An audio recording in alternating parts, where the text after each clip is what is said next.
Hey, Nabota's here. So last week I made a video of me sitting at my desk with my feet up and a cup of coffee, slogging through Vandal Swarm with the mouse in one hand. I made the video because after my first couple outings in the M50 with gimbals, I thought something was really wrong. After a week of consideration, I'm not convinced it's all that bad, and I'm not even convinced it's bad at all. There are a couple of things. 1. The mouse is very easy to begin with, but I'm finding a lot of nuances that really make a difference. At the time I made the video, I'd had many hours of practice with the joystick, but no more than like an hour or two with the mouse. So anybody can pick up a gimbal chip and do okay with the mouse on day one, but practice does actually improve gameplay with the mouse. I'm also finding that all of the things that limit mouse control of a ship still exist, especially when used in tandem, or flying and aiming. 2. In the video, I'm not flying the ship much. I'm using the M50's ridiculous acceleration to not get hit. It's an AI spoof that is worthless against players. After components are implemented given a first balance pass, I expect a lot less disparity from hull to hull until we can get and utilize more upgrades and actually cap out a hull's potential. So yes, the M50 and the 350R are in leagues that aren't really congruent with the original three trainers. I'm not calling for nerfs or balance now, I'm just saying balance doesn't exist. It's not on the menu for V09, but it's worth taking into consideration.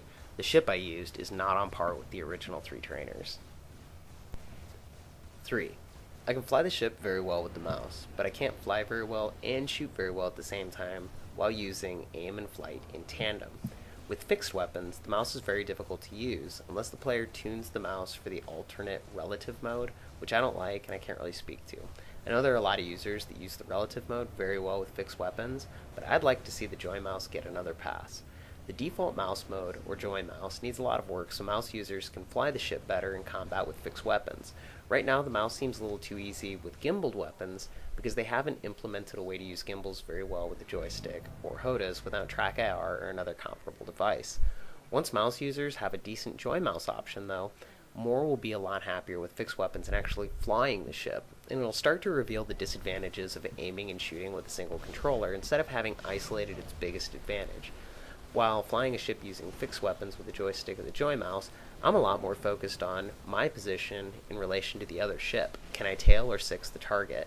While with the joy mouse flight and aim tandem, I'm focused merely on keeping the target in range of my gimbals, or not so much on the position of my ship, but solely the position of the target.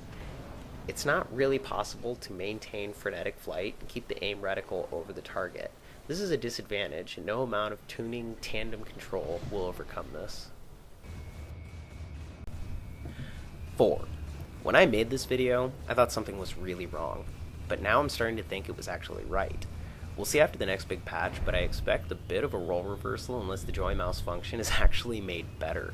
It doesn't seem to be in the works that tandem aim and flight will be removed, but I truly believe that keyboard and mouse users that want more from single-seater gameplay in small ships will move to joysticks, then HOTAs, and probably even track IR or Oculus Rift.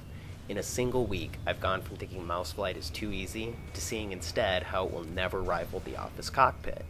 I'm already pretty well decided that I need to upgrade my joystick to a decent HOTAS and begin taking a serious look at track IR, even with the mouse and gimbal control as they are. And that's a good reason to make the mouse and keyboard control method as good as it can be.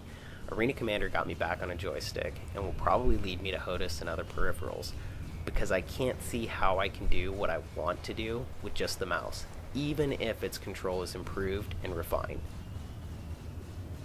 So, I have a couple of suggestions for the default or joy mouse interface.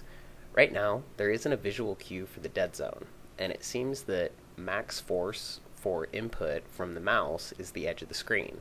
This makes a rectangle for input, which is not very intuitive, and it leaves a weird shape for the dead zone that is already weird because there is no way to see where it begins or ends, except for the edge of the screen. We can find the edge of the screen, but it's farther one way than the other. As it is now, if I move the mouse up, the dead zone is small, but horizontal, the dead zone is huge.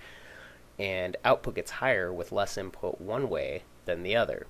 This might be preferable in a ship like the Hornet that has more gimbal motion yaw-wise, but in any other ship, it's a little funky. Next, add an option in the mouse configuration menu for turning on visual cues for the dead zone and the max input, so the mouse user can see how far they've moved the virtual joystick. A mouse user can't feel when the virtual stick is halfway to the edge, the mouse doesn't push back, and they can't feel when it's pegged because it doesn't stop. So I know a lot of people think the HUD is busy enough, but I think most mouse users that had an adjustable dead zone and max input zone would appreciate having a visual cue for this control method. Lastly, it would be really cool to have a third adjustable zone for mouse users that had no visible representation, deciding where 50% output in the input zone is located. This way, mouse users could decide if they prefer fine, low attitude control, or higher, frenetic attitude control, or a nice mix, something like a joystick user manipulating in-out curves but simplified. Anyway, I'm all for enjoying Star Citizen however a player wants to enjoy it, and I want the game to be difficult and challenging, but I know for me, difficulty in a game that is manufactured or a result of difficult controls isn't always very fun. Sure, I'll slog it through and maybe end up really enjoying it, but it's so much better when I feel like my controls couldn't be better, and I just need to think the situation through, practice getting better results out of great controls. Thanks for your time. Neb out.